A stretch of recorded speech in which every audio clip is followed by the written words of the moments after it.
Bom, boa tarde. Há alguns anos, uns 5, 6 anos atrás, eu fui homenageado pela Rede Globo no Dia dos Professores. No meio de uma aula, minha aula foi invadida pela Ana Maria Braga. Não sei se alguém chegou a assistir essa cena triste. E hoje, eu me sinto homenageado por ter sido convidado para conversar com vocês no Dia do Professor. E essa homenagem de hoje, para mim, é 1000 vezes mais importante do que a da Globo, com certeza absoluta. Eu comecei a dar aula com 18 anos. Tenho 65. Quando completei 60, fiquei muito feliz. Porque eu descobri que o Estatuto do Idoso prevalece sobre o da criança e do adolescente. Agora eu posso bater nos alunos, que não me acontece nada. É um sonho que eu acalentei durante toda a minha carreira. Mas, de qualquer forma, eu juntei, acho que um bocado de experiência. Eu gostaria de passar um pouco dessa experiência para vocês. Só no cursinho, eu já dei aula no fundamental, já dei aula no prézinho, já dei aula no colegial, dei aula em graduação, dei aula na pós-graduação da PUC, durante 4 anos, num curso de formação de terapeutas familiares. Mas, digamos assim, a minha maior experiência é no cursinho, né? Já tive, até hoje, 100.400 alunos. 100.400 provas vivas de que o sistema educacional brasileiro tem problemas seríssimos. Porque se não tivesse, não teria cursinho. Eu me sinto no cursinho, eu falo isso até no meu livro, como se eu fosse um médico que trabalha numa UTI especializada em atender vítimas de erros médicos. Ou seja, eu trabalho numa UTI educacional especializada em atender vítimas de erros educacionais. Erros educacionais que eu gostaria de colocar para vocês, porque são fáceis de serem corrigidos. Extremamente fáceis. Quando eu dava aula na PUC, para os terapeutas familiares, eu dava aula de teoria dos sistemas, né? Mostrar que a família é um sistema.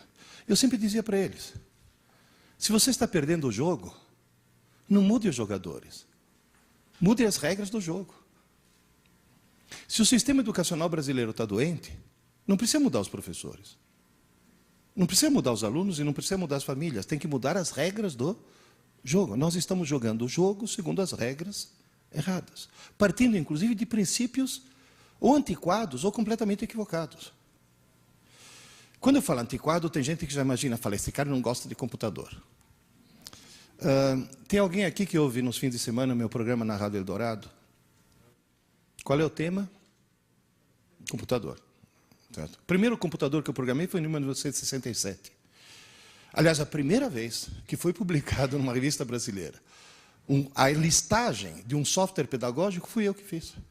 Eu adoro o computador, usado de forma inteligente. Aliás, por falar em inteligência, quando escrevi o primeiro livro, o segundo, a editora cuspiu sangue para poder lançar hoje. Vocês têm o privilégio de ser os primeiros a ver esse segundo. Esse é dedicado a pais, o primeiro é dedicado a alunos, e o número 3, que eu prometo para vocês, para o começo do ano que vem, é dedicado a professores. Eu ia lançar hoje o dos professores, mas, sinceramente, não deu tempo. Quando lancei o primeiro, Aprendendo Inteligência, já levei cacetada. Chegou uma psicopedagoga para mim, sabe aquelas psicopedagogas bem arrogantes? Desde quando inteligência se aprende? Eu falei, no seu caso, nunca. Agora, no caso dos meus alunos, existe essa possibilidade.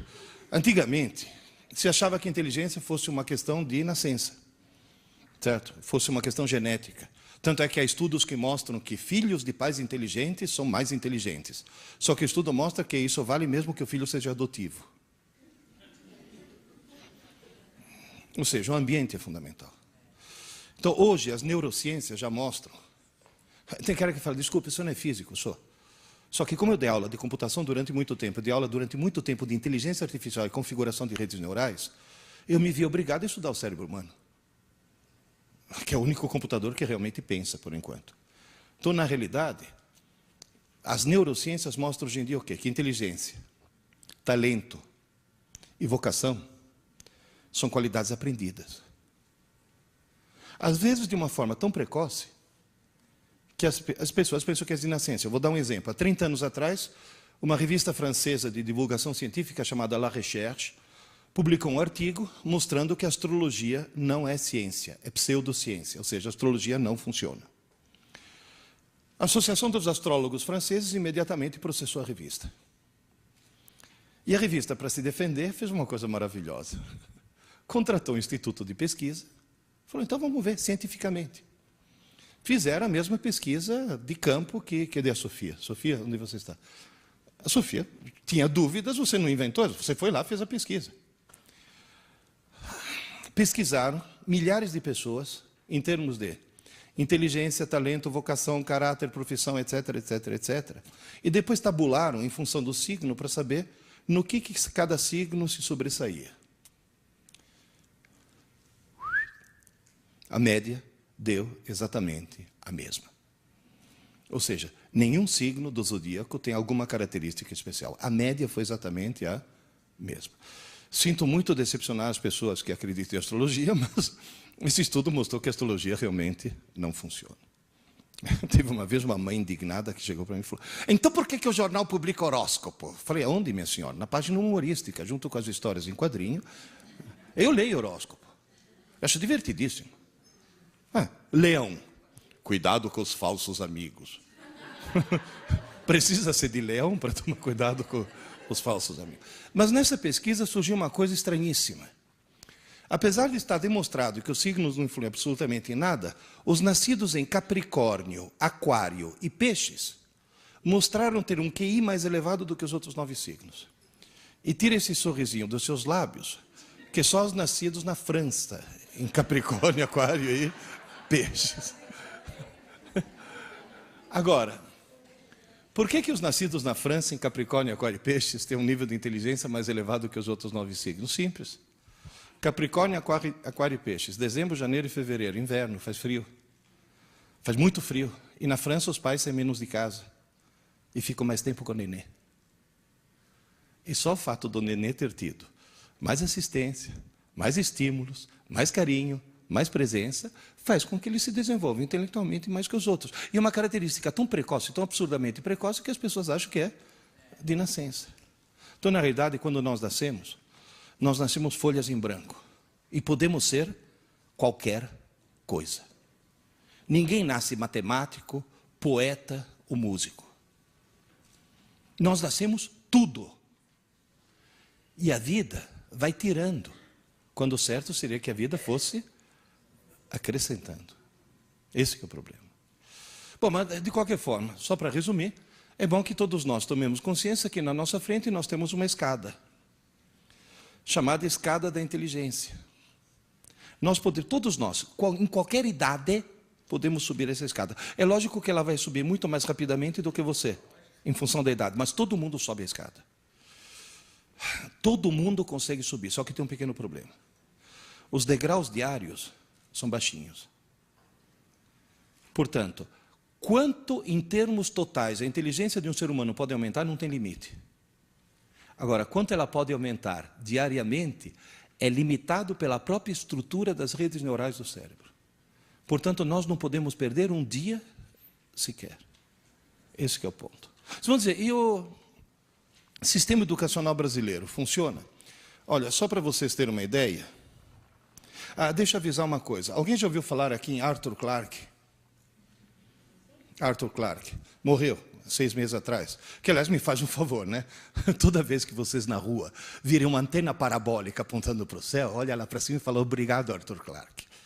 Que foi ele que inventou isso, esse sistema de retransmissão. Pois é.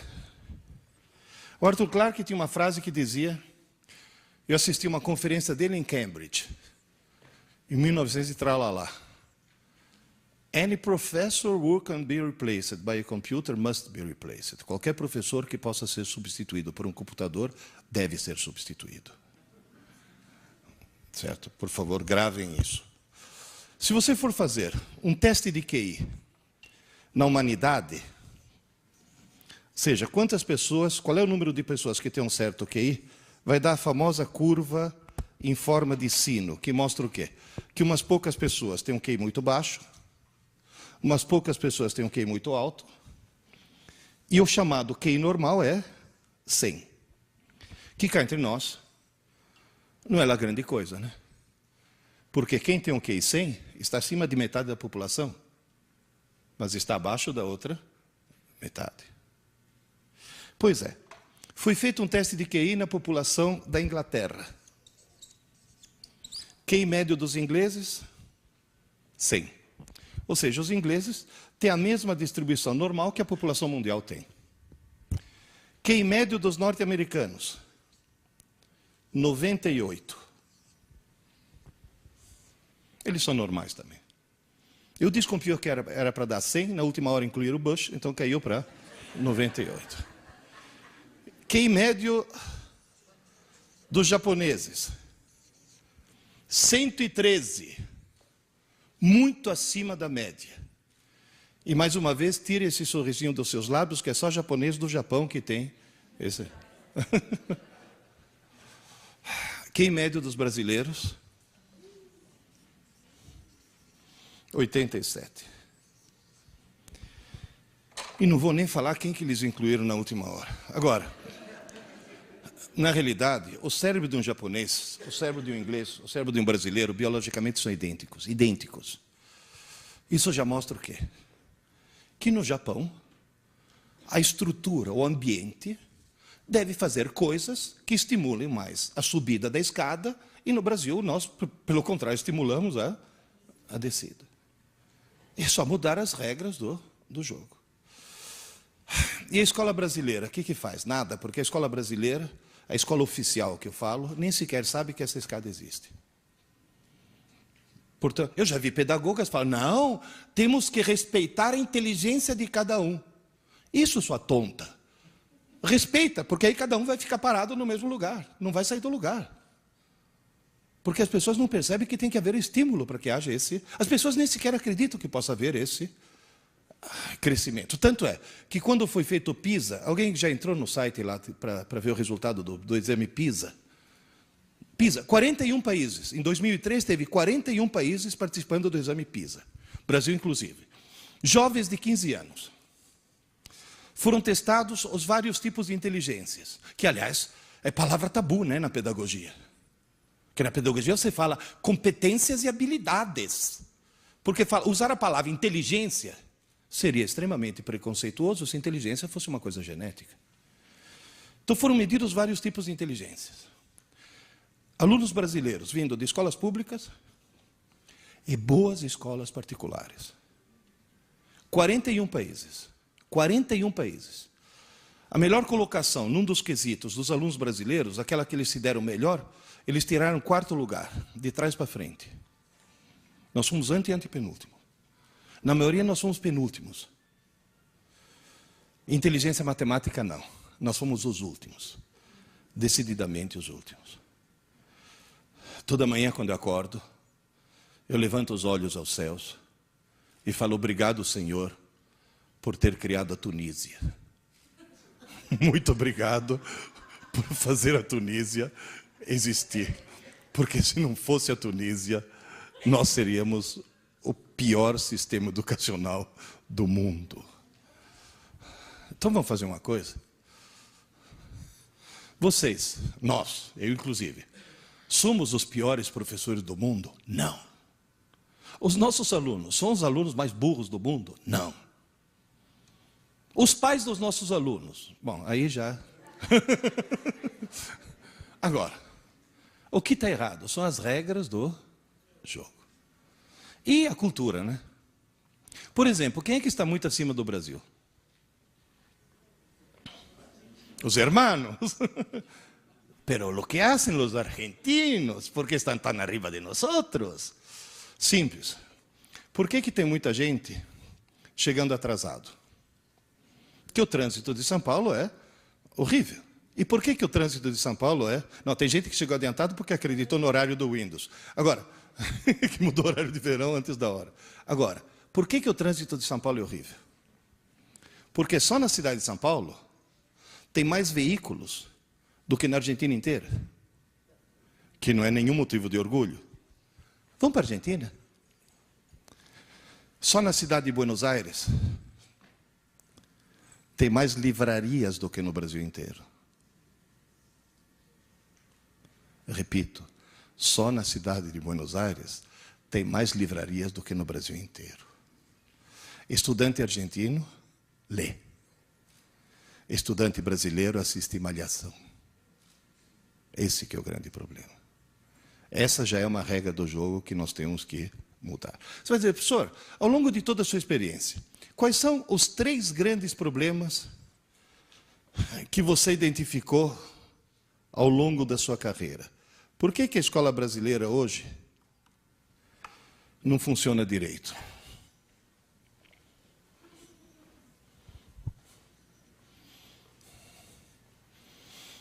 Hoje o aluno se sente no direito de conversar durante a aula.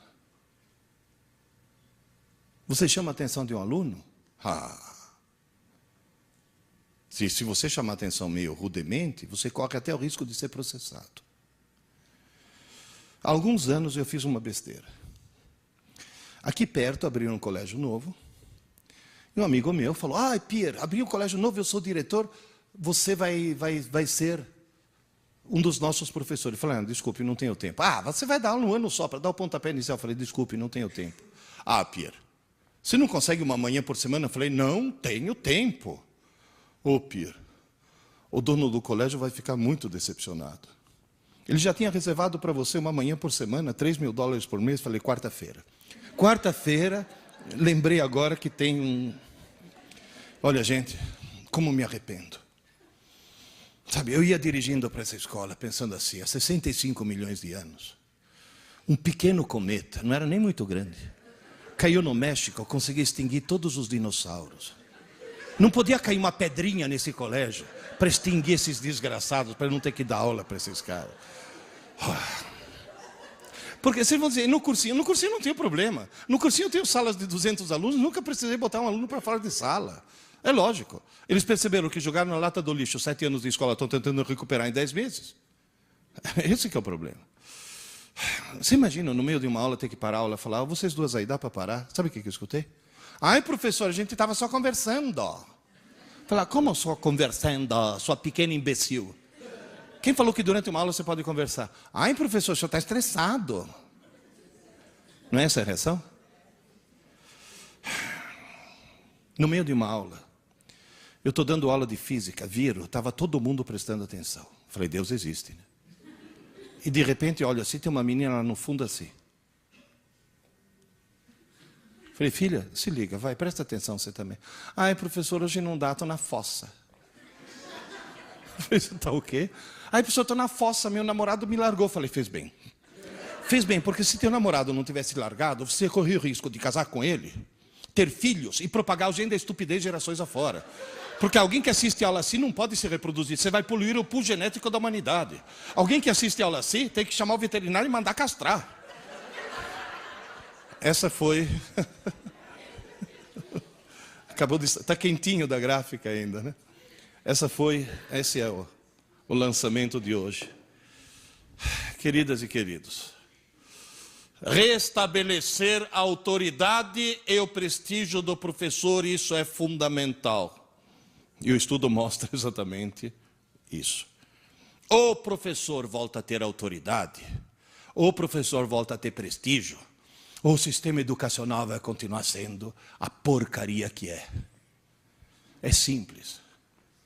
Levanta a mão quem se lembra de quando criança, ficar de pé quando o professor entrava na sala. Como dizia Osmar Santos, por que parou? Parou por quê?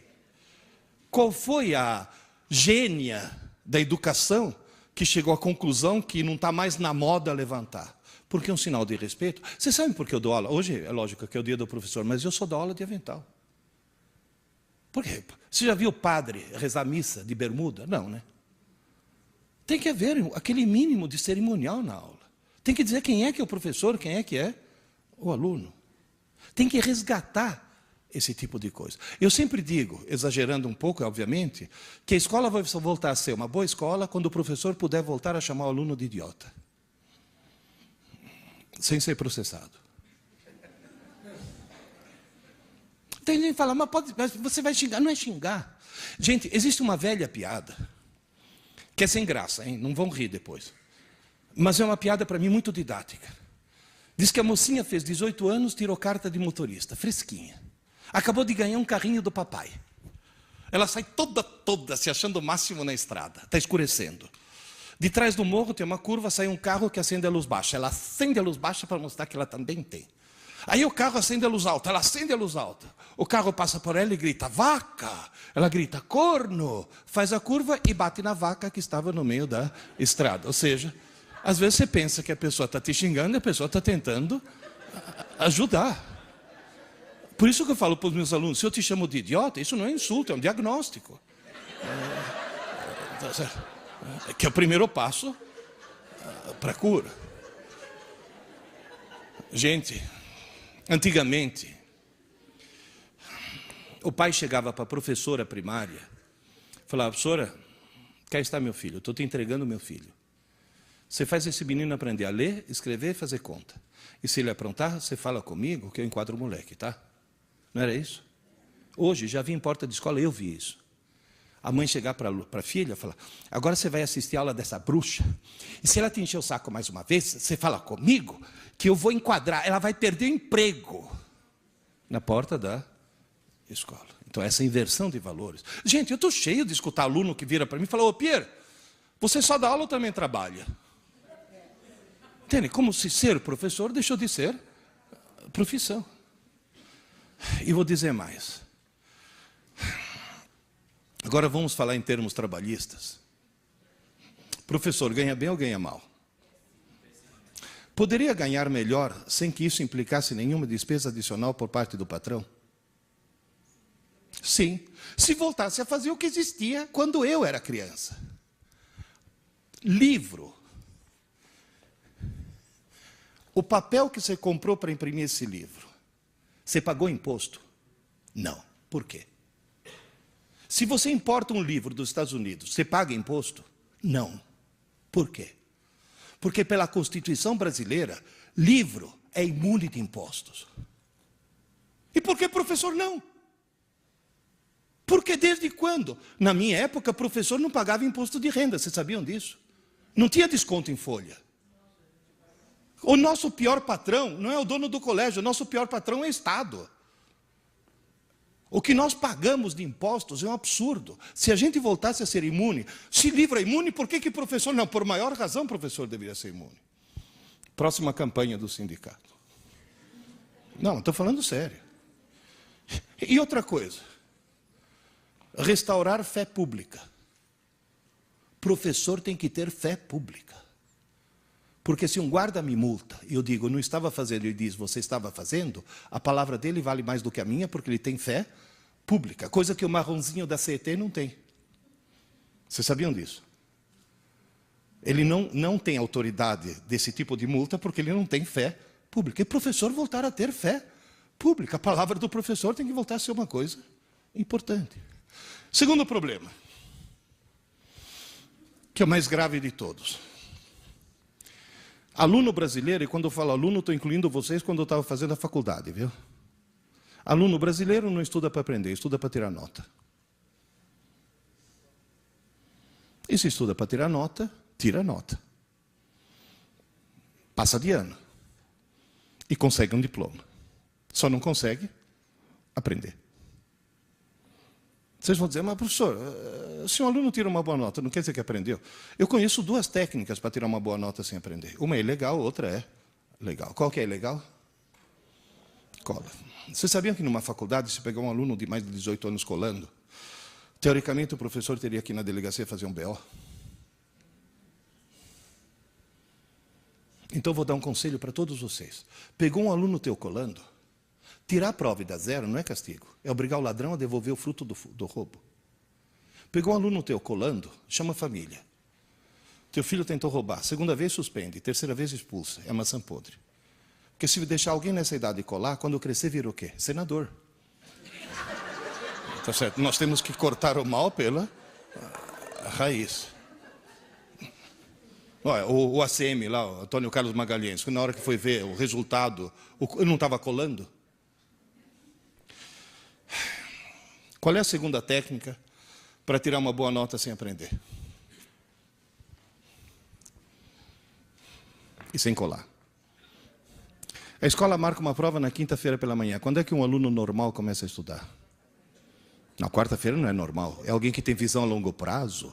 E um aluno que planeja o futuro. É o chamado aluno longemirante. Quarta-feira ele fala, mãe, me acorda meia hora mais cedo. Ou na própria quinta-feira. Professora, posso estudar na sua aula que eu tenho prova na aula seguinte? Vocês já ouviram frases assim? Alguém poderia me dizer por que alunos do fundamental, do médio, da graduação e da pós-graduação e do doutorado, por que todo mundo estuda o mais em cima da hora possível?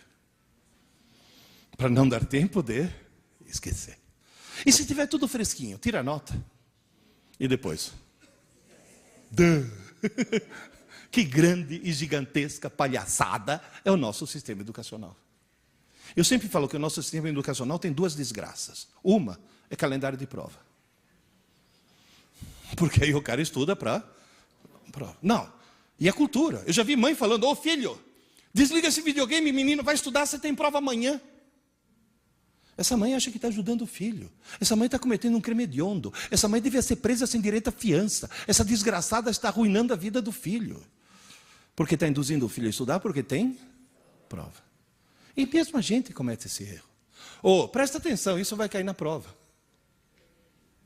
Vocês percebem a distorção? A enorme distorção. Terceiro problema. Somos um país de analfabetos funcionais. Somos um país de analfabetos funcionais. Ou seja, nós somos um país em que, teoricamente, o índice de analfabetismo é baixo. Mas na hora que você vai checar, você descobre que nós temos um monte de pessoas que sabem transformar letras em sons, mas não em ideias. Gente, vou dar um exemplo de analfabetismo funcional, aproveitando que você está aí. Quando eu casei com a tua mãe, era meu filho. Quando eu casei com a mãe dele, ela chegou para mim e falou, sabe, meu avô é velhinho, eu estou quase, está no fim da vida, coitado. Eu queria dar o último prazer para ele. Falei, qual? Ele é um daqueles judeus que fugiram da Europa nas perseguições. E o sonho dele é ver a neta casar na sinagoga. Você casaria na sinagoga? Eu falei, claro que sim. O patrão é o mesmo. Só muda aqui embaixo quem cobra os 10% de comissão. Vamos lá. Aí eu cheguei para o rabino, Sobel, você me casa na sinagoga? Ele falou, Pierluigi, Sobel aquele das gravatas, aquele que enlouqueceu. Pierluigi, eu vou te casar na sinagoga se você souber ler um reza em hebraico. Tá bom, negócio fechado. E lá peguei. Aleph, Beit, Gimel, Dalet, foi embora. Na hora da cerimônia, agora o noivo vai ler um reza muito importante. Eu peguei. Baruch atah Adonai Eloheinu melech haolam shelo asa isha. Muito bem, Pierluigi. Aí eu falei, ainda bem que ele não me perguntou o que eu li. Porque o que eu sou em hebraico? Analfabeto funcional. Eu sei transformar letras em sons, mas não em ideias. Tanto é que quando fui contar essa história, eu decorei a frase de tão traumatizado que eu fiquei. Né? Fui contar essa história para o Asaf, lá do ângulo, ele foi criado em Israel. Ele fala hebraico fluentemente. Contei para ele, ele falou, Pierluigi, você tem uma pronúncia boa, eu entendi tudo. Eu falei, que bom, você entendeu tudo, eu não entendi. Aliás, me tira uma curiosidade, o que eu li? É uma reza importante que diz, abençoado seja Deus nosso Senhor, que não me fez nascer mulher.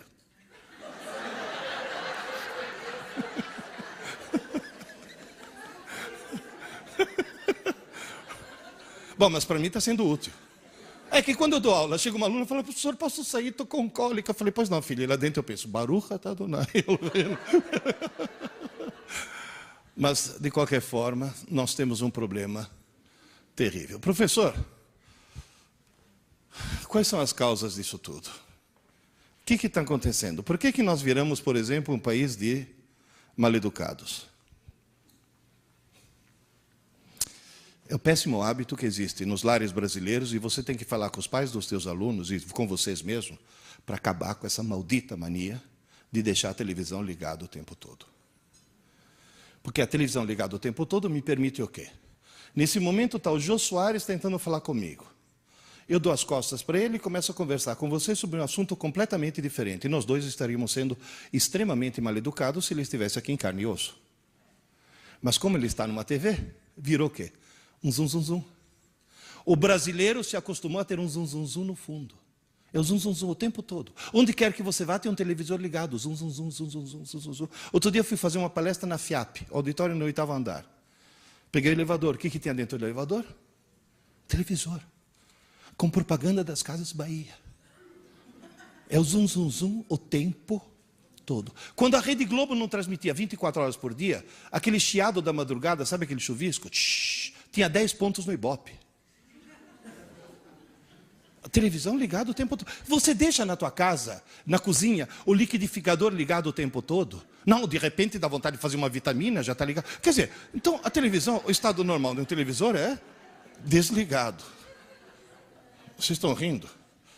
Entrei na internet, www.thinkgeek.com, $8,99. Você está rindo, né, Sofia? É o controle remoto ninja. Desliga qualquer televisor do mundo.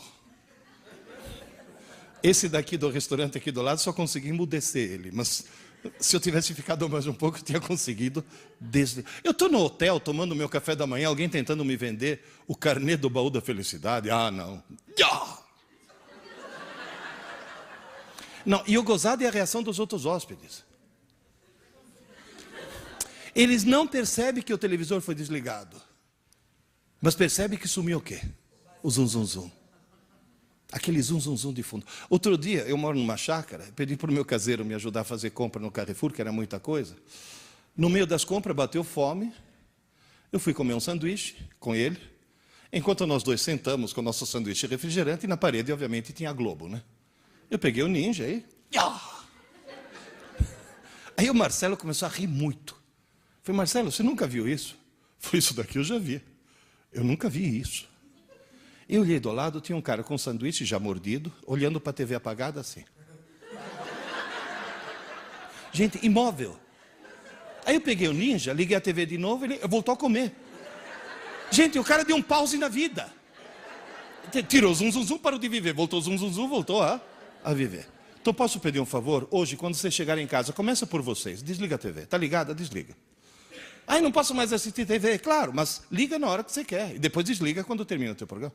Aí hoje o último capítulo de Dupla Face, ou coisa desse tipo. Tá bom. Aqui, ó, não tinha uma novela assim? É? Duas caras, isso. Oh. Sim, é mesmo, o conceito é o mesmo, vai. Agora o que é? A predileta, a preferida, a favorita. Hoje é o último capítulo, que horas começa? Às 9, que horas termina? Às 10. Liga a TV às 9 e desliga às 10. Porque aí você assiste o que você quer, senão você assiste o que eles querem. Televisor está transformando os brasileiros em mal-educados. Todos nós estamos ficando mal-educados. Esse é um problema que dá para resolver. E dá para resolver restaurando o prestígio do professor. Principalmente isso. Qual era o segundo problema? Estudar para a prova. Por que as pessoas estudam para a prova? Porque as pessoas têm dentro do crânio uma coisa maravilhosa chamada cérebro, o melhor computador do mundo. Só que veio sem manual de instruções. E as pessoas não sabem usar. Para não ficar agora aqui com... Eu não vou querer dar uma aula de neuropedagogia para vocês. Então, para simplificar, eu vou fazer uma metáfora. Aprender é escrever no cérebro. Tudo bem? Aprender é escrever no cérebro. Só que em cada região você escreve de uma maneira diferente. Naquela região azul, cerebelo, aquele que fica na base do crânio, é como se você pegasse um formão e um martelo e fosse cavando letra após letra na pedra. Você tem uma laje de pedra e fica com um formão e martelo batendo e cavando letra após letra. Demora para escrever, não demora? Agora, qual é a vantagem? Depois que você escreveu, você não apaga nunca mais. Está claro isso? Levanta a mão quem levou algum tombo para aprender a andar de bicicleta. Certo. Quem não levantou a mão não sabe andar de bicicleta. Por que todos nós levamos algum tombo? Porque foi muito difícil escrever no cerebelo a habilidade de andar de bicicleta. Agora você vai ficar 30 anos sem subir numa bicicleta. A hora que você subir, o que vai acontecer? Você sai andando. Você sai pedalando. Foi difícil escrever. Mas você não apaga nunca mais. Então você pode dizer, eu aprendi a andar de bicicleta. Um dia eu estava atravessando a Avenida Paulista, de carro, com o teu irmão. Você é o 4.2, era o 5.2. Estava com o teu irmão. Era ele. Que chegou e falou, ô pai, o que está escrito no alto daquela igreja? Eu falei, aonde? O que é aquele? Deo in honorem sancti Aloisii. O que é isso, pai? Eu falei, é latim, filho. E você sabe o que está escrito? Eu falei, deixa eu ver. Deo, terminação O é dativo, objeto indireto. In honorem acusativo. Sim, in regio acusativo. Sancti Aloisii é genitivo. Aí está escrito, filho, que essa igreja foi construída para Deus em honra de São Luís. Ele me olhou de uma forma muito estranha. Falei, pai, você não é professor de física? Eu falei, sou. E você sabe latim? Aí eu expliquei para ele, filho, quando eu tinha a tua idade, 14 anos, latim era uma das matérias da escola, que infelizmente algum imbecil de Brasília resolveu tirar, certo? E, portanto, quando eu tinha a tua idade, eu aprendi latim. Aí virou para mim e falou, nossa, pai, mas faz tanto tempo. É que para os nossos filhos nós não nascemos, nós somos fundados, né? Nossa, pai, mas faz tanto tempo. Eu falei, filho, eu não falei que me ensinaram latim.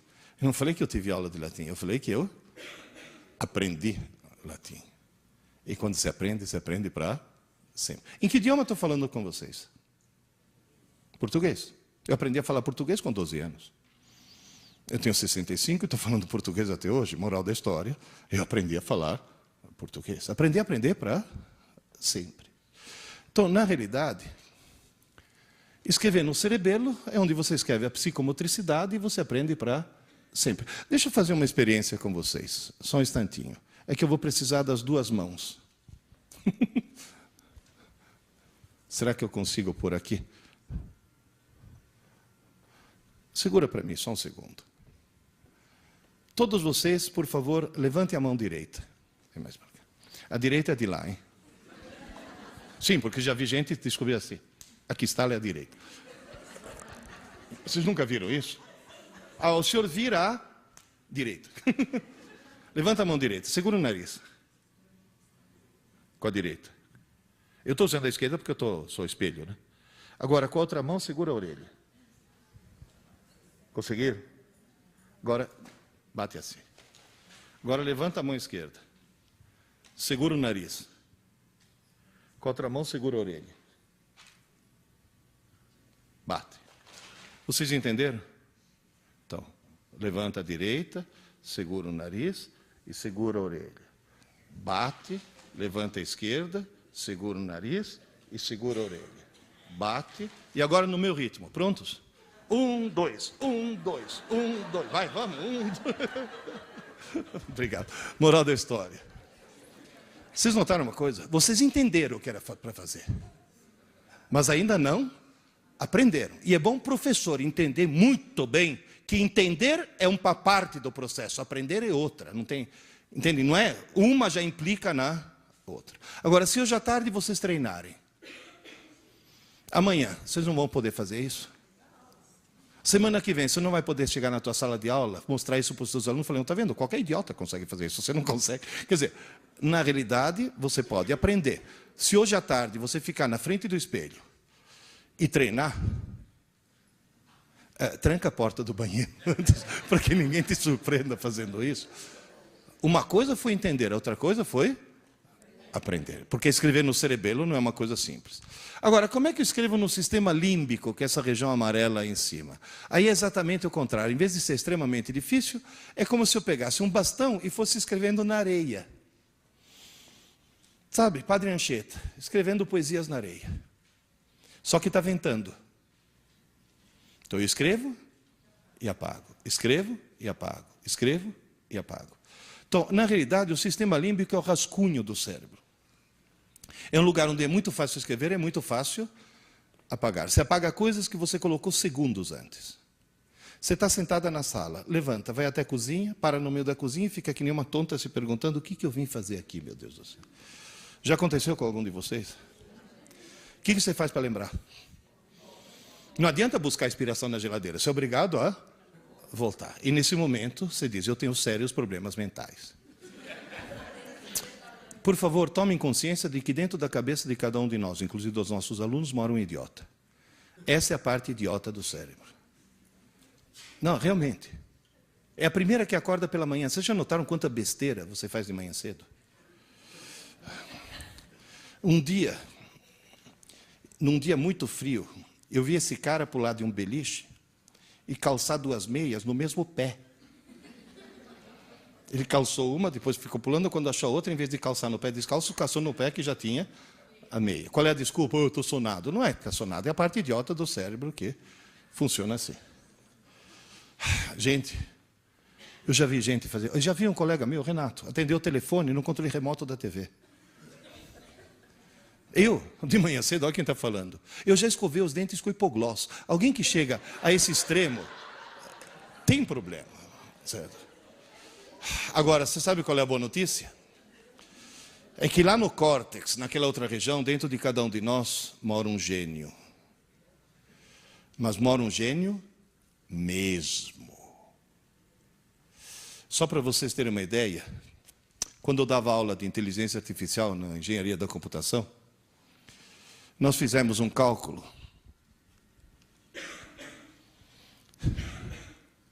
Quantos computadores de última geração? Esse é um notebook de ultimíssima geração.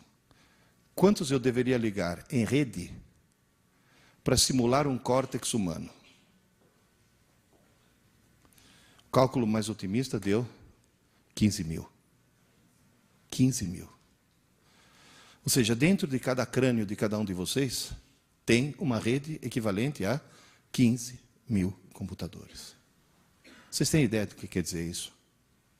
Quer dizer que vocês e todos os seus alunos, no fundo, são gênios. Alguns bem no fundo, né? Mas todo mundo tem esse potencial, essa genialidade potencial. Ou seja, todo mundo pode subir a escada da inteligência. Em primeiro lugar, eu gostaria de dar parabéns para o engenheiro, né? Quer colocar 15 mil computadores num 1,5 litro, isso sim é nanotecnologia.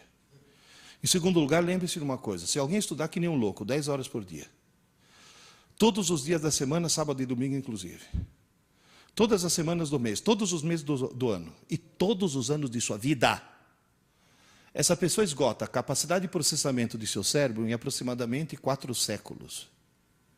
4 séculos. Está certo que a expectativa de vida aumentou. Mas também não vamos exagerar. Quanto tempo você vai viver? Se você for uma Dercy Gonçalves. Oscar Niemeyer. Eu pretendo morrer aos 96 anos baleado por um marido ciumento. Esse é o meu projeto de vida. Agora, 4 séculos significa o quê? Que todos nós vamos morrer com pelo menos 3/4 da inteligência que ele nos deu ainda a ser desenvolvida. Sabe o que quer dizer isso? Aquela escada que eu falei no começo, é uma escada que tem degraus para 4 séculos, e nós só temos fôlego para 1 século. Portanto, a escada é como se fosse infinita, não tem fim. Porém, insisto, os degraus são baixinhos. Professor, escrever no idiota é fácil? É, mas apagar também é fácil. Escrever no gênio é difícil? É, mas apagar também é difícil. É a mesma coisa que o cerebelo. Escrever no gênio você não esquece nunca mais. Agora vem a pergunta que vale $1,5 milhão. Por que $1,5 milhão? Porque se eu for na porta da ASUS e falar, eu quero comprar 15 mil desses por atacado, eles vão vender a $100 cada um. $100 vezes 15 mil dá $1,5 milhão. Dentro da cabeça de cada um de nós tem um patrimônio de $1,5 milhão. Quando você trabalha, o salário que você ganha não é salário, é leasing.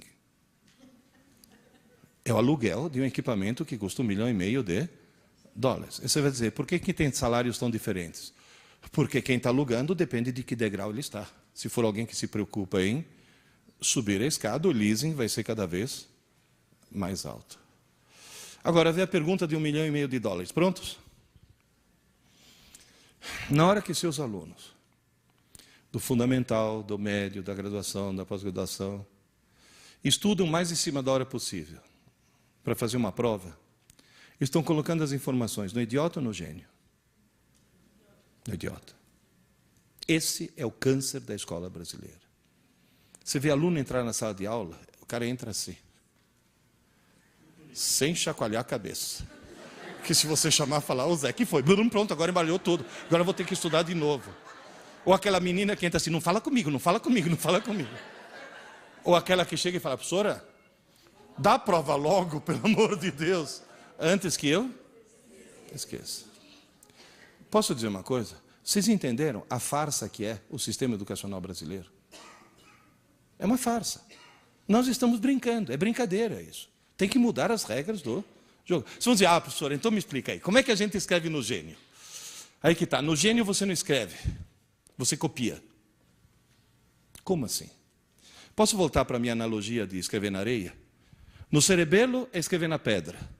No sistema límbico é escrever na areia. Agora atenção, eu estou escrevendo na areia. Quer um conselho? Como dizem em Piracicaba, carca fundo, mas carca bem. Porque depois que você cansar de escrever, você vai dormir. Você some de cena. E entra em cena uma rotina automática, que eu chamo encarregado da manutenção, que chega nessa areia, que está afundada, joga cimento em cima. Obviamente, onde tem uma valeta bem funda, o cimento é mole e penetra. E na hora que essa placa de cimento endurece, você levanta essa placa de concreto, tudo que estava em baixo relevo vai estar agora em alto relevo. Essa placa de concreto é levada para um gigantesco armazém chamado córtex e é armazenada para sempre, porque o concreto e a pedra, onde você escreveu no cerebelo, são igualmente duros. Só que no cerebelo ainda dá para escrever acordado. No concreto, você teve que dormir e deixar que essa rotina entrasse no lugar. Moral da história, é como no computador, quando você digita uma tecla qualquer, o código dessa tecla não vai para o HD, vai para a memória RAM. O que é a memória RAM? É um rascunho, é uma memória pequena e provisória, é a areia do computador. Eu quero gravar para sempre, eu quero salvar. Então você copia para o HD. Ninguém escreve diretamente no HD. Primeiro você escreve no rascunho e depois é que você passa para o HD. Então isso significa que até certo ponto o cérebro humano é muito parecido com o computador. O sistema límbico faria o papel de RAM. E o córtex faria o papel de HD. No cerebelo você escreve na pedra, no rascunho você escreve na areia, e no córtex você armazena as placas de concreto que foram moldadas noite após noite. Isso significa o quê? Que escrever no teu rascunho é a coisa mais fácil do mundo. Você escreve facilmente e algum tempo depois, lixo. Escrever é fácil, mas apagar é tão fácil quanto. Você vai dizer, professor, quanto tempo depois? Sei lá, minutos, até horas. Mas nunca dias. O que está escrito na areia pode durar minutos, pode durar horas, mas nunca dias. E esse que é o grande equívoco, porque quando dura horas, o cara está com a informação aí, olha lá, está disponível, olha lá, está disponível, qual é a sensação que o cara tem? Que esteja disponível para ser. E no dia seguinte, o famoso, como era mesmo? Como é que se escreve no córtex? É que eu estou sem mousepad aqui, não é que eu estou sem pontaria, não estou bêbado. No córtex, você escreve pegando uma rede neural, desligando alguns neurônios e ligando outros. Você muda o circuito do cérebro. E mudar o circuito do cérebro com o cérebro acordado é a mesma coisa que trocar o pneu do carro com o carro em movimento. Ninguém consegue. Na Fórmula 1 tenta às vezes, mas atropela o mecânico. Se você quiser trocar o pneu do carro, quiser fazer a manutenção, primeiro você para o carro, depois você troca o pneu. Moral da história, durante o dia, todas as informações que entram no teu cérebro entram no rascunho, na areia. Só que como o rascunho é pequeno, quando está entupido, a reação é sono. Quando chega à noite, aquele famoso... Não é corpo cansado. Corpo não sente sono. Aquele... É cérebro entupido. É o cérebro falando, pelo amor de Deus, Desliga esse troço que eu preciso fazer manutenção. Aí o que você faz? Dorme, obviamente. Você vai dormir para que entre o cara da manutenção. Na hora que você dorme, a atividade elétrica do teu cérebro cai quase a zero. Nesse momento você tem que ir de alcachofre em coma. Depois, de repente, começa uma atividade muito intensa. É o chamado sono REM, REM de Rapid Eye Movement. Embaixo da pálpebra, você vê os olhos se movendo. Se alguém te acordar nesse momento, você falou bem no meio do meu sonho. Depois volta a parar, depois volta a atividade. Parou. Parou o carro. Atividade, trocou o pneu. É nesse momento que é feita a manutenção do cérebro. Queridas e queridos, à noite, vocês não dormem para descansar. Descansar, vocês estão descansando agora, que estão sentados. À noite, você dorme para sonhar. E você sonha para fazer a manutenção do cérebro, noite após noite. Nessa manutenção, primeira providência, limpar boa parte do rascunho. Por que limpar boa parte do rascunho? Porque no dia seguinte você tem que ter onde escrever. Quem já passou uma noite em claro sabe muito bem que no dia seguinte fica meio abobado. Não porque não dormiu, porque não sonhou. O sonho que é, e todo mundo sonha, hein? Tem gente que não lembra, mas todo mundo sonha. Vocês vão dizer, professor, vai tudo para o lixo? Felizmente não, né? Durante o dia você recebe muita informação. Uma pequena fração é gravada no concreto, tira o molde no concreto e leva para o armazém do córtex e transforma em pouco conhecimento. Ou seja, outro dia vi lá, veja, um artigo dizendo assim, as crianças de hoje em dia são muito mais inteligentes porque recebem muito mais informação. Porque tem a internet, tem a televisão, fala, calma lá. Não adianta entupir a pessoa de informação. Neurologicamente, a quantidade dessa informação que pode ser transformada em conhecimento é pequena, os degraus são baixinhos. Por isso, por exemplo, um equívoco terrível, escola que dá aula para o aluno de manhã e de tarde. É um absurdo isso. Porque não adianta, você simplesmente está sobrecarregando alguém com coisas que ele vai acabar jogando no lixo. Você dá uma aula maravilhosa para o teu aluno, no meio da aula você conta uma piada. Depois de 2 meses, o que o desgraçado lembra da aula? Da piada. Alguém já se perguntou por quê? O tal encarregado da manutenção não é uma rotina racional, é uma rotina emocional. Por isso que eu sempre digo, o bom professor tem que ser um sedutor. Ou seja, tem que ser alguém que faz o aluno gostar da matéria dele. Porque aí a parte emocional é muito importante. Agora, por que a piada ficou gravada? Porque o cara está assistindo aula escrevendo de leve. Ainda se por cima, se for alguém que assiste Malhação, se sente no direito de conversar com o vizinho. Aliás, outra coisa, sindicato.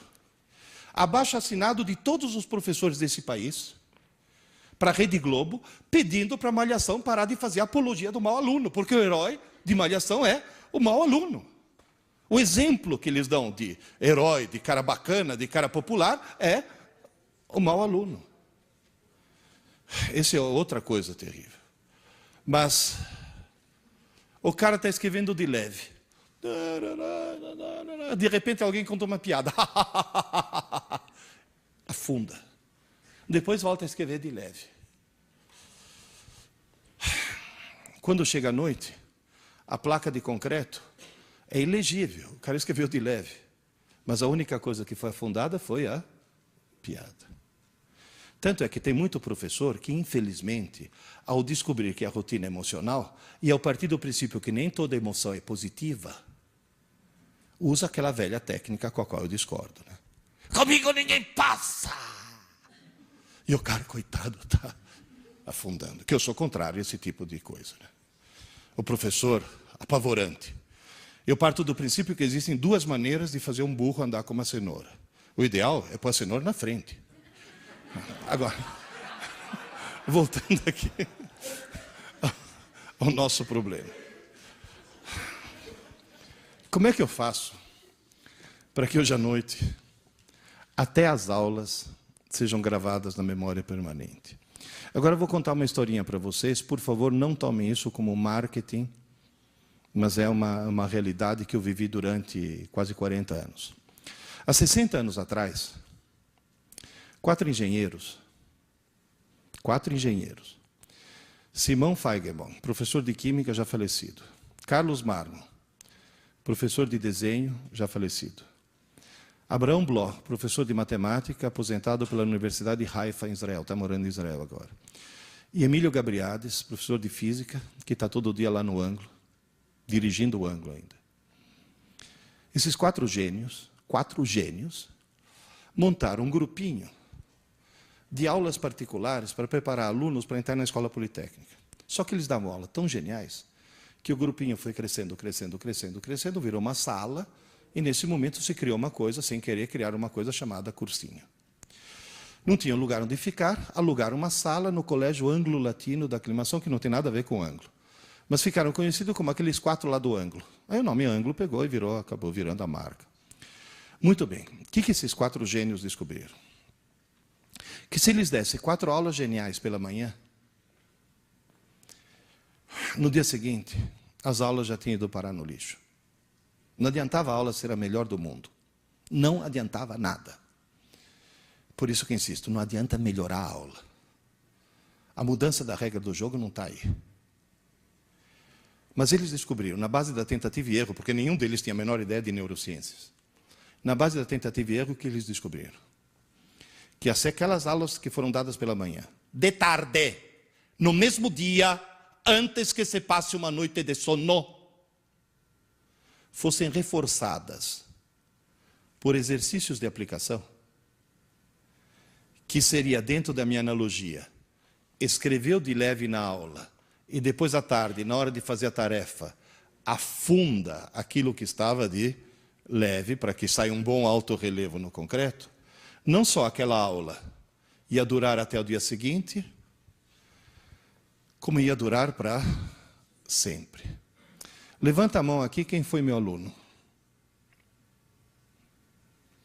Se lembra qual é o lema do ângulo? Aula dada, aula estudada.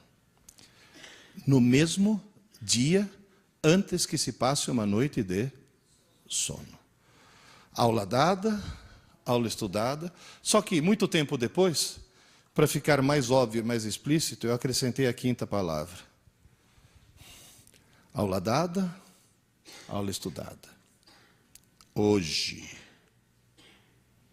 Antes que se passe uma noite de sono. Então, dentro das mudanças da regra do jogo que eu estou pedindo aos professores. Você dá aula de matemática numa turma, segunda e quinta. Segunda e quinta. Na segunda-feira você dá uma aula importantíssima, passa uma tarefa que, aliás, observação, é um crime qualquer professor dar uma aula que não venha seguida de uma tarefa.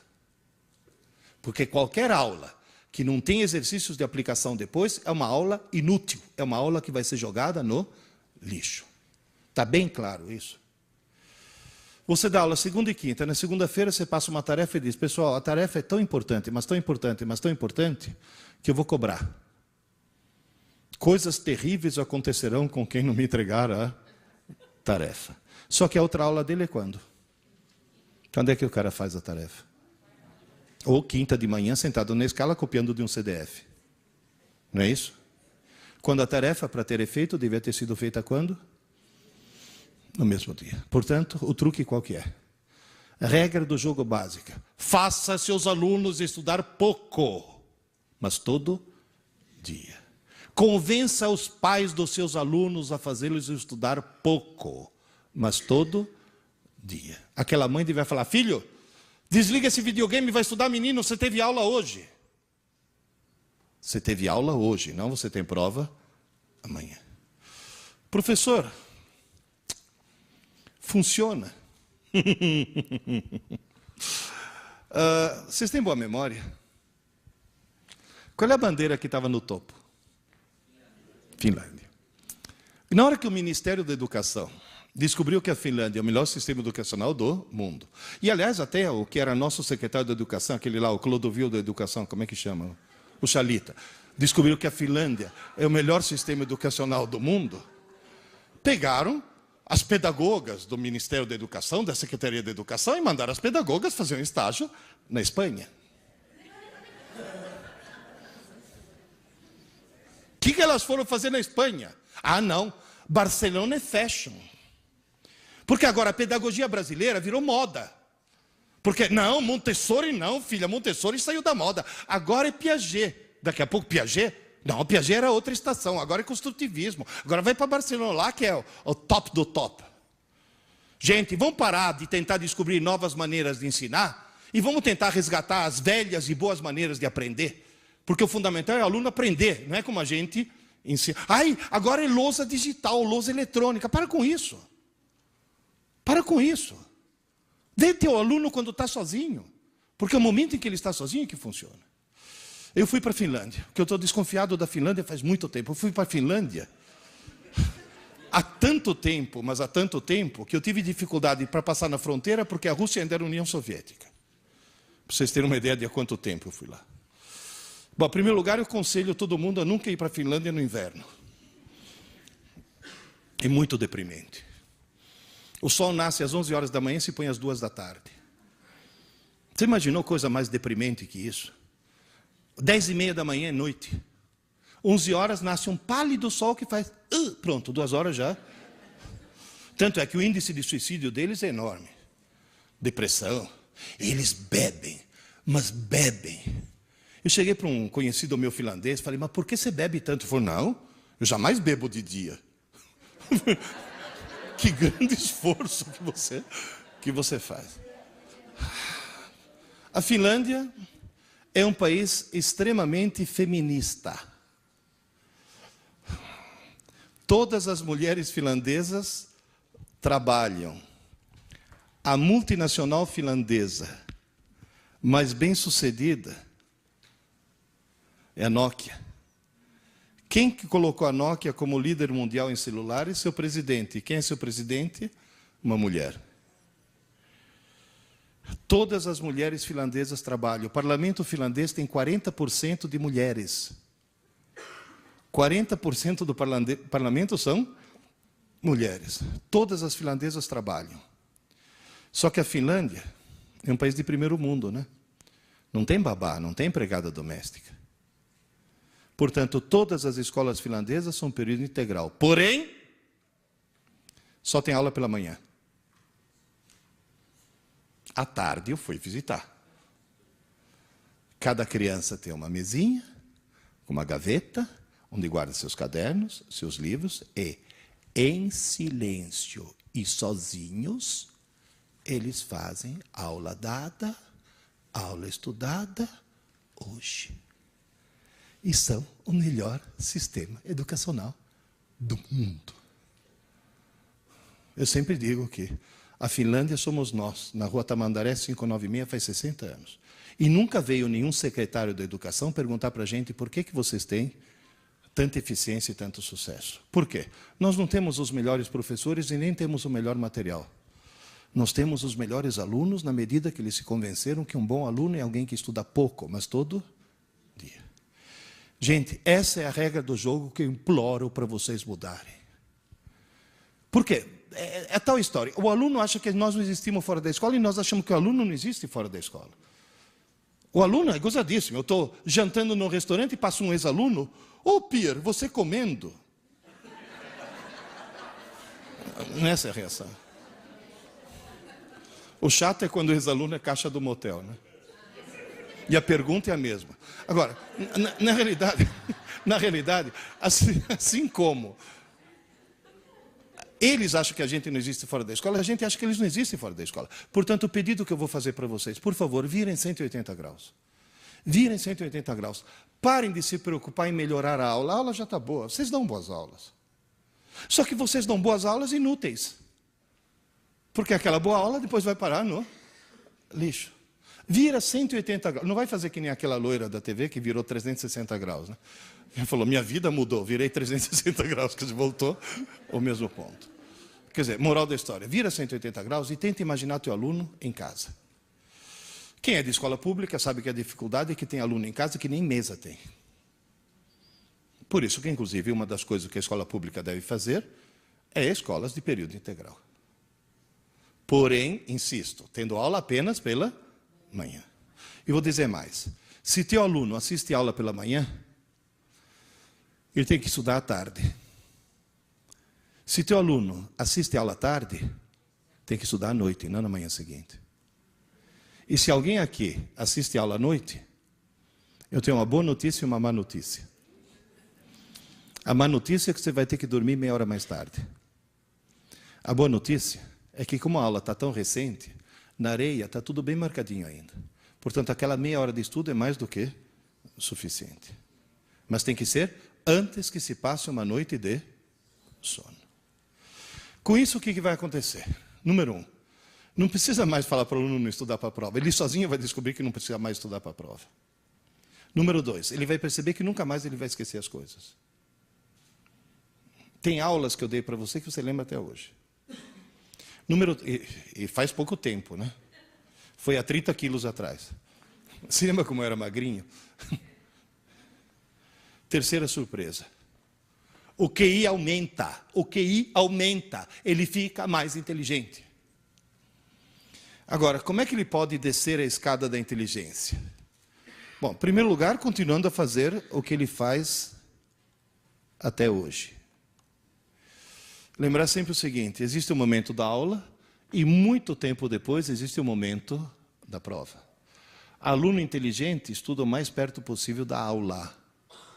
Aluno desorientado estuda o mais perto possível da prova. Agora eu vou fazer mais uma pergunta de $1,5 milhão. Prontos? Qual vocês acham que é a porcentagem de alunos brasileiros que se encaixa nesse esquema aqui? 99%. Portanto, vamos fazer uma coisa? Vamos fazer nossos alunos virar 1%? E aí, a coisa vai crescendo. Porque, inclusive, lembre-se de uma coisa. Os nossos alunos, conforme você estava comentando, vão entrar no mercado de trabalho que tem cada vez mais gente e cada vez menos necessidade de mão de obra. Quanto bancário foi para o olho da rua por causa da internet e do caixa eletrônico? Outro dia eu fui dar aula magna na Unisa Digital. Para quem que eu dei aula? Para 2 câmeras e uma antena parabólica. E a aula foi retransmitida para 52 universidades. Se não fosse a tecnologia, precisaria de 52 Pierluigi para fazer aquilo que um Pierluigi só fez. Certo? Agora, insisto mais uma vez. Uma aula magna, uma palestra, são todas coisas que a eletrônica pode suprir. Agora, aula de verdade, se não tem o olho no olho, se não tem o professor recebendo o feedback do aluno, não funciona. O professor de verdade é alguém que dá aula olhando para a cara dos alunos e recebendo o feedback imediato. Está claro isso? Isso é fundamental. Transformar em 1%. Como é que nós conseguimos abaixar o nível de inteligência? Você tem uma menina que está querendo ver como termina o último capítulo de Sabrina. Ela está interessadíssima em ver como termina o livro. Mas ela mora numa casa onde a TV está ligada. Sem querer, o que ela faz? Assiste a TV. E você vai dizer, o que ela assiste? Pela 17ª vez, ela assiste A Volta à Lagoa Azul. Ela já assistiu esse filme 16 vezes, é o filme que mais passa na TV. Agora, o que leva alguém a assistir A Volta à Lagoa Azul? Foi hipnotizada. Porque a televisão hipnotiza. Eu já trabalhei na televisão. Eu sei como funcionam os bastidores da TV. A função da TV é imbecilizar.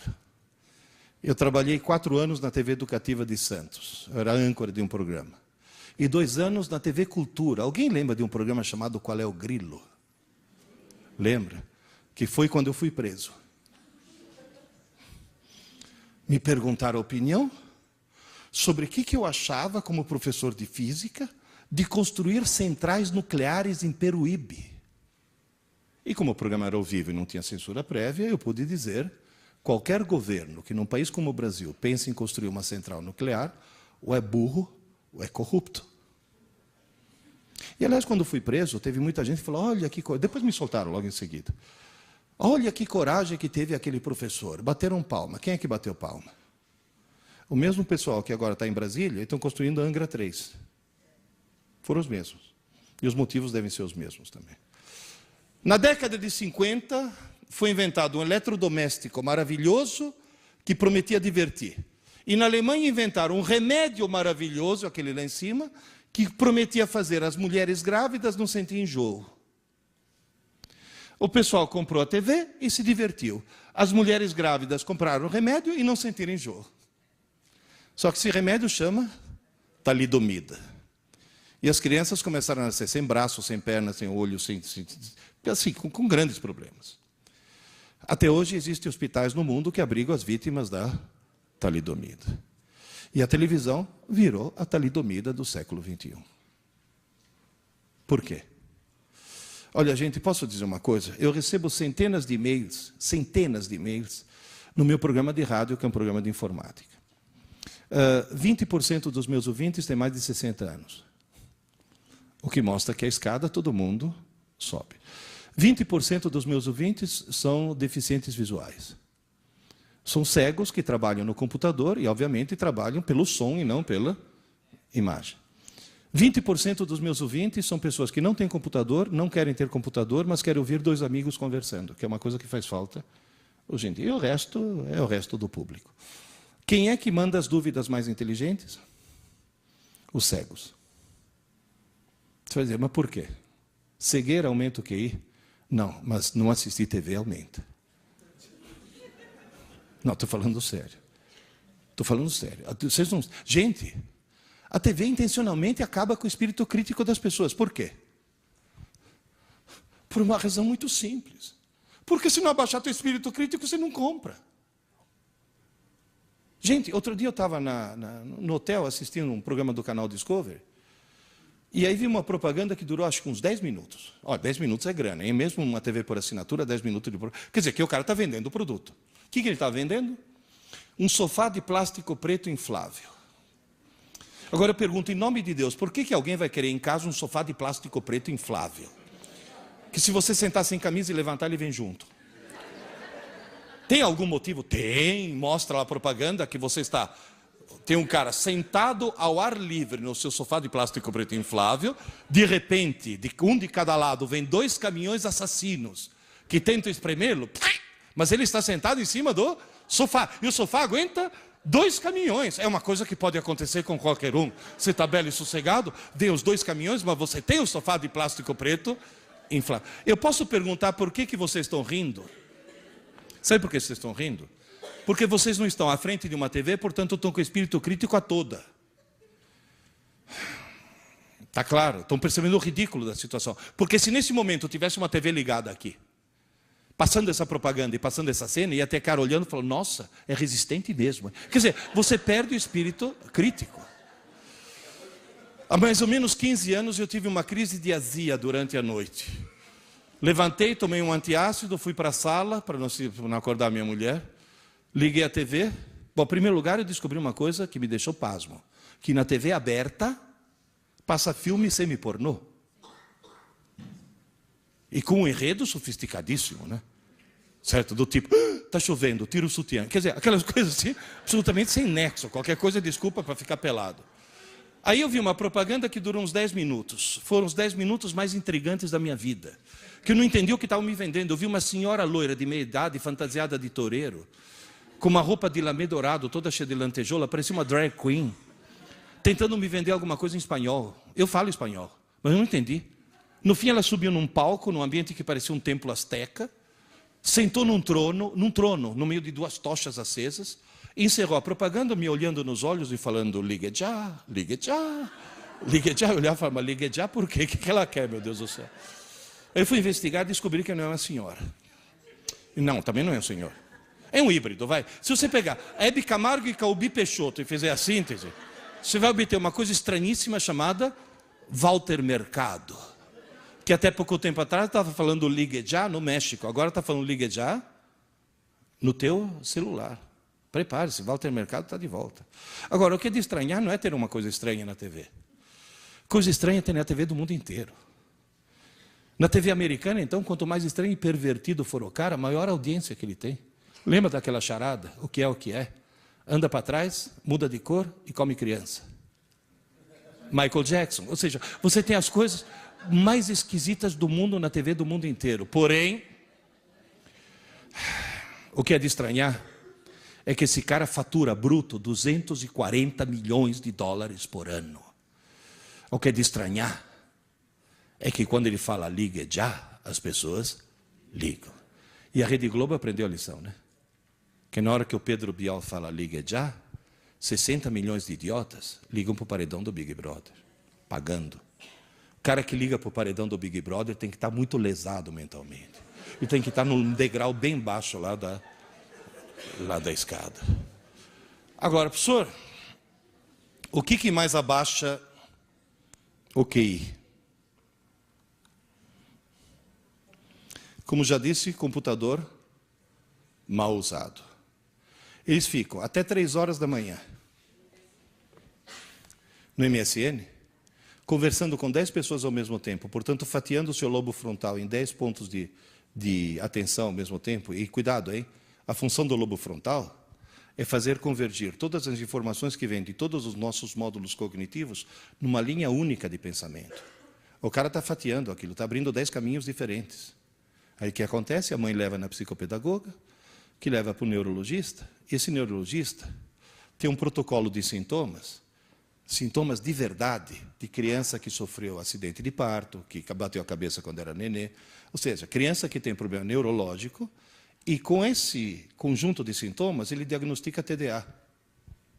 Só que essa criança não está com TDA. Se essa criança tirar o computador do quarto e colocar na sala, o TDA desaparece. Então, vocês percebem que o que está acontecendo é que a informática está produzindo, fora o fato de que, se tiver algum professor de português aqui, já deve ter ficado horrorizado com a ortografia, né? Por que a esmagadora maioria das placas que eu encontro na estrada tem essa indevida crase? Porque as obras são a 500 metros, não são a 500 metros, né? Por que tem isso? Porque de tanto ver escrito errado, as pessoas acham que é errado o que é certo.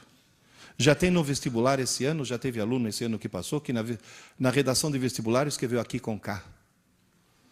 Isso anula uma redação. Tanto é que eu estava brigando com o aluno meu, falei, para de escrever feito um idiota, senão depois você vai fazer a redação escrevendo feito um idiota, com esse internetiquez aí. Pô, professor, é para escrever mais rápido, é para abreviar. Falei, é para abreviar? Então, por favor, me explica que raio de abreviatura é. Escrever Naum, que tem 4 letras, no lugar de não, que tem 3. Aí vira um outro. Professor, o que é abreviatura? Falei, um dia você irá preso. E a abreviatura é o que você faz para entrar no carro da polícia, seu desgraçado.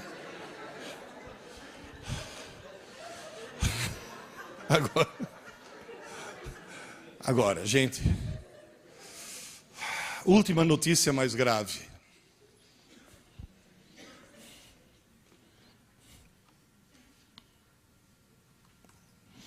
O uso do MSN, um psiquiatra descobriu, produz um rebaixamento no QI, que é o dobro do que o seu jovem fumasse maconha.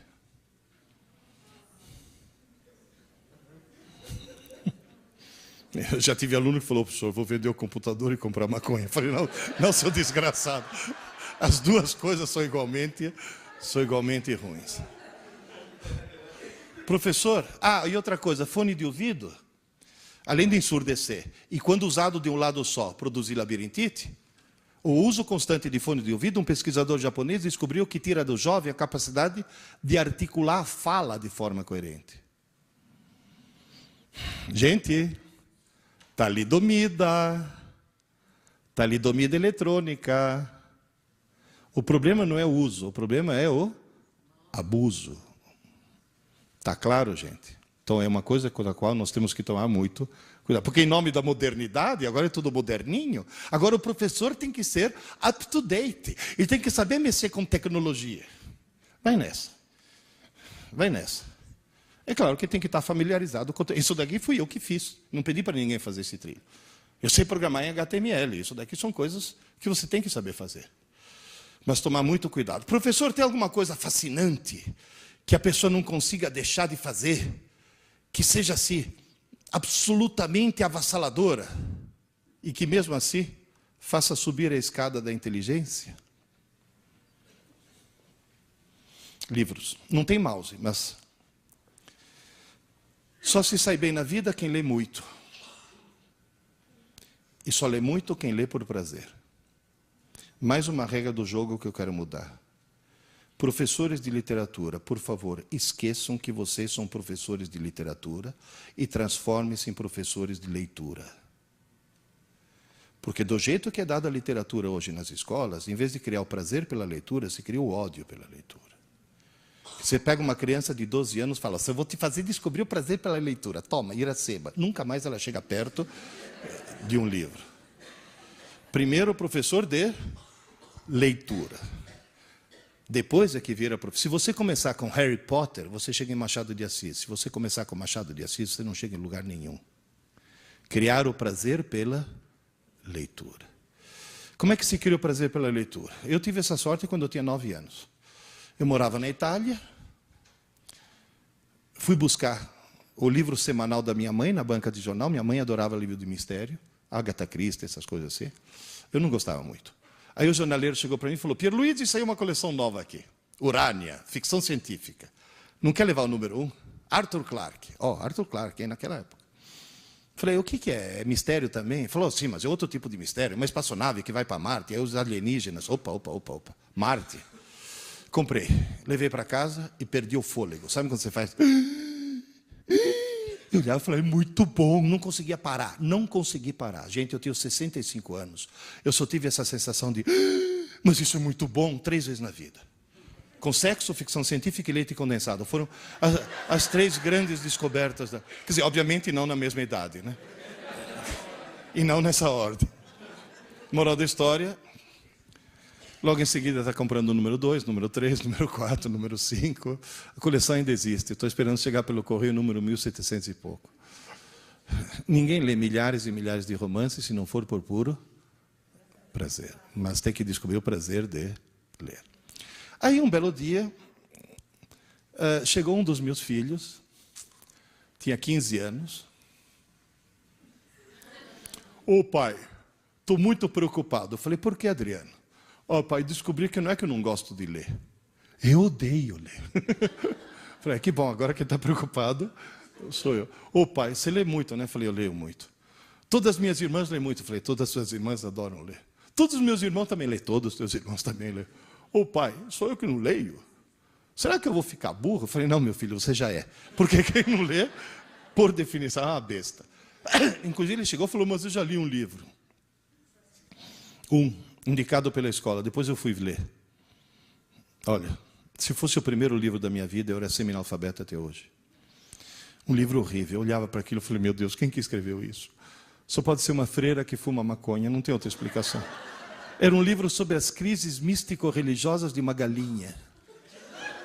De uma galinha. No meio do livro, por uma escada de luz, descia o Arcanjo Galo. Eu falei, não, Arcanjo Galo não, é jogo duro, né?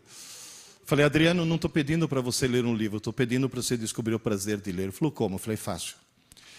Foram escritos milhões de livros no mundo. Um foi escrito para você. Ele falou, qual? Eu falei, não sei. Como é que eu acho? Eu falei, simples. Comece a ler um livro qualquer. Está chato? Para e começa outro. Para, pai. Para. Porque a tua tarefa não é ler um livro, é descobrir o teu livro. Se está chato, não é teu livro. Começa outro. Está chato? Para. Começa outro. Está chato? Para. Começa outro. Está chato? Para. Falei, sabe qual é o perigo? Depois de você fazer isso 4, 5, 6 vezes, você vai ter a falsa sensação que todos os livros do mundo são chatos. Não é verdade. Continua, insista. Livro é que nem namorada. Está chata? Troca. Está chata? Troca. E realmente você andou trocando muito ultimamente. Moral da história. Acho que na 8ª tentativa ele achou Hobbit, do Tolkien. Pai, nunca achei que um livro pudesse ser divertido. Falei, está salvo. Porque nesse momento ele não achou um livro divertido. Ele achou que ler é divertido. É uma forma de lazer. Devorou Hobbit.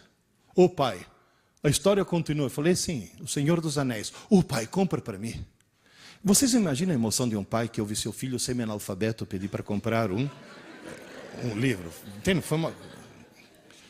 Achei. Olha, custei achar, sabe por quê? Porque nesse país abençoado por Deus, que tem menos livrarias do que na cidade de Buenos Aires, livro só fica na moda quando aparece o filme.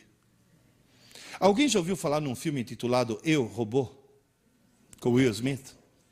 Você sabe quando é que eu li esse livro, do Isaac Asimov? Faz 40 anos. 40 anos. E ninguém leu. Eu chegava para os meus colegas do ângulo, leia, Eu, Robô. Que isso? Autobiografia do Maluf? Não, é um livro de ficção fantástico, meu Deus do céu. Bom, moral da história. Ele devorou 1.200 páginas. Ô pai, tem mais alguma coisa no gênero? Falei, que tal a história do Rei Arthur, Mago Merlin, Cavaleiros da Távola Redonda? 4 volumes das Brumas de Avalon. Alguém leu aqui? Devorou. Pai, tem mais alguma coisa no gênero? Eu falei, Adriano, vamos mudar de gênero, senão daqui a pouco vira feiticeiro, né? Daqui a pouco eu vou ter um Gandalf andando de cajado pela casa, né? As Aventuras Completas de Sherlock Holmes, lembra desse? Tijolão desse tamanho, devorou. Bom, para encurtar a história, hoje, essa peça que está aqui, ele lê fluentemente em português, italiano, espanhol, francês, inglês, está começando alemão, pelo menos você foi para Frankfurt, serviu para alguma coisa. É formado em administração de empresas e virou diretor de uma editora. Tamanho amor que ele pegou pelos livros. Livro muda muito as pessoas, muda demais as pessoas. Uma professora de literatura de Santa Cruz do Rio Pardo chegou para mim e falou, ô professor, eu sou professora de literatura e adoro ler. Quase que eu falei, ainda bem, né filha, você está na profissão certa. O nosso irmão é professor de... A minha irmã é professora de história e adora ler. E o nosso irmão não é professor, é uma besta. O cara não lia nem bula de remédio, professor. Além de tudo, desgraçado é corintiano. Mas aí minha irmã foi numa livraria e encontrou um livro intitulado Aventuras e Desaventuras do Timão. Diz que o corintiano era tão corintiano que, ao saber que o livro tratava do Corinthians, está salvo. Descobriu que o livro contava histórias do Coringão muito mais interessantes do que ligar uma TV e ficar ouvindo o abominável Milton das Neves. O camarada adorou aquele livro. Logo em seguida ele estava lendo a biografia do Rivelino, História das Copas do Mundo.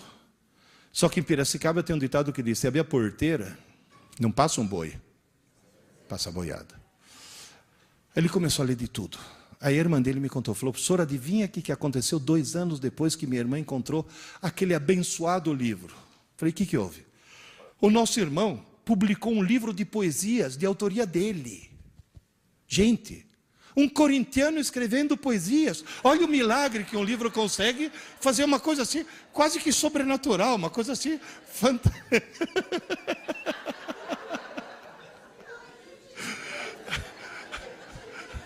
Moral da história, só para encerrar. Como é que nós vamos resolver os 3 problemas? Problema número 1, conversar na aula. O que tem que ter? Disciplina não é repressão, é organização. E a disciplina tem que envolver a escola, os professores, a mantenedora, o diretor, os professores, os alunos e as famílias. Isso que é fundamental. Porque tem mãe que é terrível. Quer ver uma coisa? Aula dada, aula estudada, hoje. Uma escola que faz isso religiosamente, todos os alunos, pode fazer prova surpresa? Alguém se lembra aqui da cena do professor entrando na tua sala de aula e falando, arranca uma folha do caderno, guarda o material embaixo da carteira e vamos fazer uma provinha? Lembram disso? Tenta fazer isso hoje. No dia seguinte tem mãe de tijolo na mão. Coitado do meu filhinho, foi pego de surpresa, agora ele ficou traumatizado, agora ele vai ter que fazer terapia, senão ele fica hiperativo, com TDA e disléxico. Eu sempre falo que mãe na escola parece anão em campo de nudismo. Mete o nariz onde não deve. Ou seja, enquanto vocês não convencerem as famílias, não vai adiantar absolutamente nada. Segundo problema, estudar para a prova. Vocês sabiam que, por lei, a escola é obrigada a publicar um calendário de prova? Ou seja, é a lei mais burra que eu já vi na minha vida. É burra essa lei. Estudar para a prova, o que você tem que convencer o aluno a estudar pouco, mas todo dia. Terceiro problema, não ler livros. Lembre-se, por favor, de uma coisa. Você pode levar um cavalo até a água, você não pode obrigá-lo a beber. E se você enfiar a cara do cavalo no balde, não só ele não bebe, que nunca mais ele chega perto do balde. Portanto, pelo amor de Deus, professores, nunca obriguem um aluno a ler um livro. Pelo amor de Deus, não façam mais isso. Não escolham por ele. De gustibus et coloribus disputandum est. Cor e gosto não se discute. Cada um tem o direito de gostar do que quiser. Se eu te dou o direito de achar que Machado de Assis é um gênio, você, por favor, me dê o direito de achar que Machado de Assis é chato. Então, qual é o truque? Dê um leque. Escolha. Não está bom? Começa outro. Não está bom? Começa outro. Até você achar teu livro. Muitas escolas já estão fazendo isso, e quando o aluno acha o livro dele, sabe o que ele faz? Quando ele gosta, ele vai na frente e conta para os amigos por que aquele livro é fantástico. Quantos amigos ele convencer a ler o mesmo livro, maior é a nota dele. Ele ganha nota de marketing. Merecidíssima, na minha opinião, porque está transformando os outros em leitores. E, finalmente, esse é um velho ditado chinês que o meu desenhista resolveu transformar numa figura. Alguém lembra? Se você vir um homem com fome, não lhe dê um peixe, ensine-o a pescar. Nosso dever é ensinar nossos alunos a pescar. Aula é dar peixe. Mas o estudo solitário é quando ele está pescando. Está claro isso? Está entendido isso? Aliás, eu gostaria de mostrar para o Lula. Investe um pouco mais em educação, pelo amor de Deus, né? E um pouco menos nessas Bolsa Famílias que vão parar para pessoas que, inclusive, nem precisam disso, né? Muitas precisam, mas muitas não. Bom, daqui a pouco eu vou estar lá autografando o livro. Esses livros na livraria custam R$25. Nas palestras costumam custar 20, mas o editor falou que para o professor tem desconto, então é só 15. E se você comprar nos próximos 10 minutos... Professor, liga já. Professor, só para encerrar. A gente sempre fala para os alunos a palavra errada, que eu acho que é errada. Estuda! Estuda! Se você tentar resumir tudo em uma única palavra, para subir a escada da inteligência, uma única palavra. Leia! Nem que seja para ler Júlia, Bianca, Sabrina. Mas, pelo amor de Deus, leia.